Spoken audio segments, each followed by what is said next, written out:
Welcome to the Get Fit Guys, quick and dirty tips to get moving and shape up.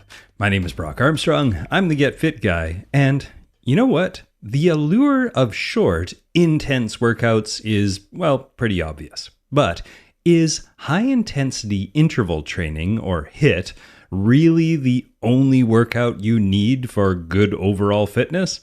Well, we're going to look at that today. I was recently investigating a fancy new stationary bike that came on the market not that long ago.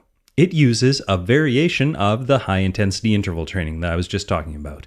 It's a slick-looking bike, which appeals to my fashionista side. It also includes some interesting machine learning, which appeals to my inner nerd, and it boasts some pretty phenomenal health studies, which appeals to my inner coach. But you know what? Despite all that, I still find myself scratching my head. Now, this is where the stumbling block starts for me. The bike's website claims that this device is, and I quote, clinically proven to give you the same cardio benefits of a 45-minute jog in under 9 minutes with only 40 seconds of hard work. Really?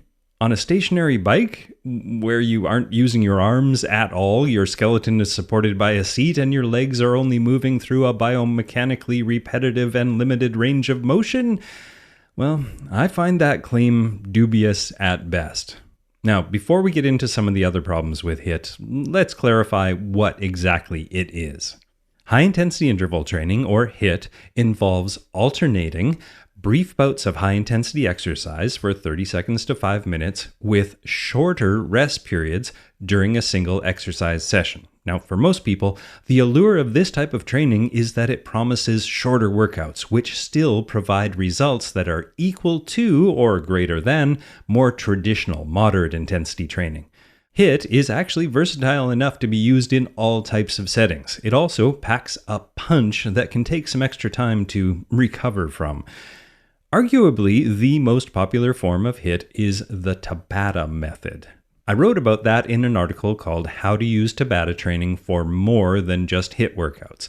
Now, although this podcast you're listening to right now may seem like it's putting HIIT down, I actually stand by my previous claims. Tabata training and HIIT, if done correctly, and that is a big if, is very demanding, and the body responds to the stress of this workout by rapidly increasing its capacity to increase oxygen uptake, which is an important measure of fitness. As I hinted at earlier, you do not need to do HIIT more often than once or twice a week. Doing it more often than 2 or 3 times a week can actually be counterproductive. If you're doing these workouts correctly, your body will need time to recover between those sessions. The key to making any interval training effective is in the intensity, which leads me back to the problems with HIIT. HIIT problem number 1.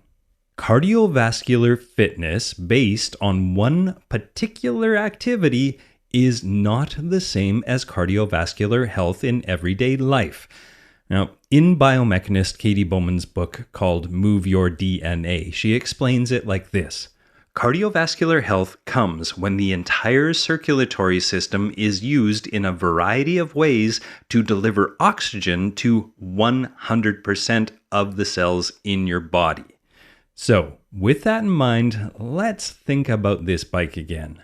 A stationary cyclist's cardiovascular fitness may allow them to pump a lot of blood to their legs for several hours or just a few minutes on this device. But at the same time, this cyclist's body may be providing lower blood supply to other parts of the body that are remaining still and supported during this short but intense exercise session. And you know what? That is a problem. All right, on to HIIT problem number 2. Most people aren't doing it right. And by that, I mean they're not working out hard enough. I just did a search on the internet for HIIT, and I found a list of tips that I think are quite typical. Now, without pointing any fingers, here is what the website said. Number 1, stay aerobic. Number 2, make it measurable, repeatable, paced, and leave gas in the tank. And number 3 is choose an appropriate level that fits your fitness level. Now, okay, you might be thinking, great, Brock, those tips seem reasonable, so what's the problem? Well, the problem is that these aren't the same techniques that they used in the lab where all those amazing and slightly hard to believe stationary bike results were seen. To get the results that they got in the lab, each one of the intervals must be done at maximum effort, and that maximum effort must be achieved immediately. No slowly ramping up to your maximum effort. And if the intervals are done even moderately easy, or if you take too long to reach the maximum intensity, well, the molecular changes that result in a large concentration of what is called PGC1 alpha, which is a key regulator of mitochondrial energy, are diminished. And if you don't have enough PGC1 alpha built up in your muscle, your body will not provide the necessary signal to improve your fitness. Building up that extreme amount of PGC1 alpha requires a drastic depletion of glycogen, or storage carbohydrate, in your muscles. Now, to induce that type of state, it really takes a fight or flight type of sprint. That is the exact opposite of what tip number 2 just told us, which was to leave some gas in the tank.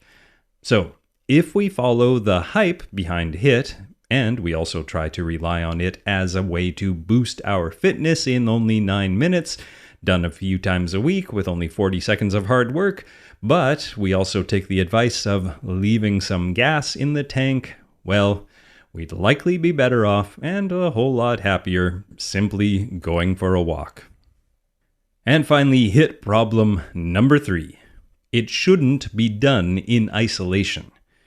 When you read statements like, implementing our protocol has been independently proven by the American Council on Exercise to smash government exercise guidelines, well, you could easily believe that riding your fancy new stationary bike every second day is all you need to do to be fit. Now, if you've been following this podcast for a while, then you know this is definitely not the case. Only doing HIIT workouts for exercise is, well, the equivalent of eating only broccoli for all of your meals. Sure, broccoli is yummy and it's good for you, but you'll miss out on a lot of other enjoyable and nutritious foods if that is all that you eat. Now, obviously, for this analogy, I'm asking you to think of providing movement for your body in the same way that you think about nourishing it with food.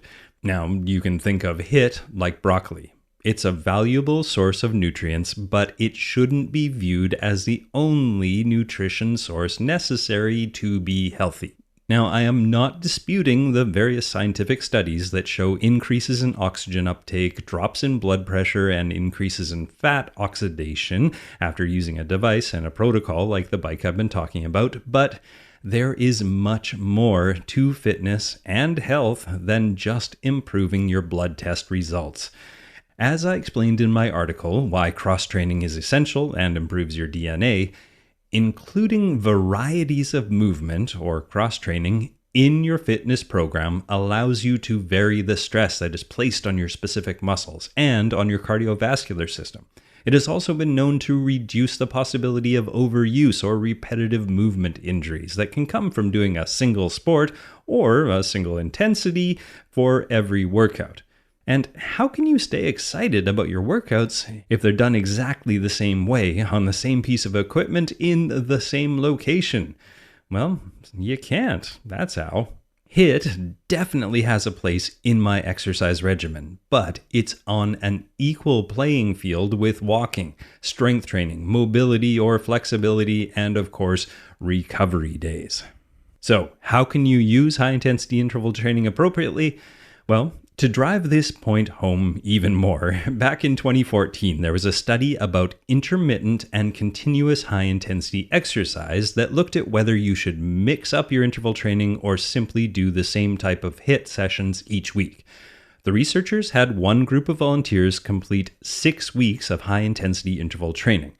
On a different day, the same group completed a longer effort of 4 minutes, which burned the same number of calories as the stop-and-go session.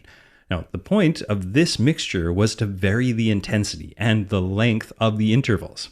Then, after 6 weeks, the researchers measured improvements in the participants' athletic performance by having them go as hard as possible for a specified period of time. Then, they measured the outcome and reviewed blood and tissue samples.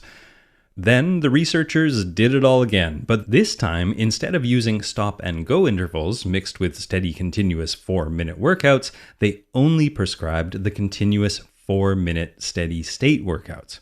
Again, the researchers made sure that the 4-minute workouts burned the same number of calories as the stop and go workouts did, which ensured that both groups did the same amount of work. And in the end, it turned out that mixing the stop and go efforts with the continuous efforts resulted in greater fitness gains and a slower loss of fitness after the study ended when compared with just doing the continuous efforts. So, if you are going to do HIIT training, and I do encourage you to do so, you will get better results, avoid injury and burnout, and have a lot more fun if you vary and alternate your movement routines. Your blood test results will thank you, and so will your future fit self. All right, thanks for listening, everybody, and make sure to tune in next week when I'm going to talk about all the benefits of swimming. I love swimming, and hopefully you will too after you hear this episode. Now, Get Fit Guy is written, narrated, and produced by me, Brock Armstrong, with editorial support from Karen Hertzberg. Our team over at Quick and Dirty Tips includes Morgan Ratner, Michelle Margulis, Emily Miller, and of course, our fearless leader, Kathy Doyle. And one last thing. If you enjoy this podcast, tell somebody about it. Tell a friend, tell a coworker, tell a family member. Let them know about the podcast and why they should listen. I'd really appreciate it. Telling somebody about this podcast is indeed the greatest compliment you could ever give me. Now, what are you waiting for?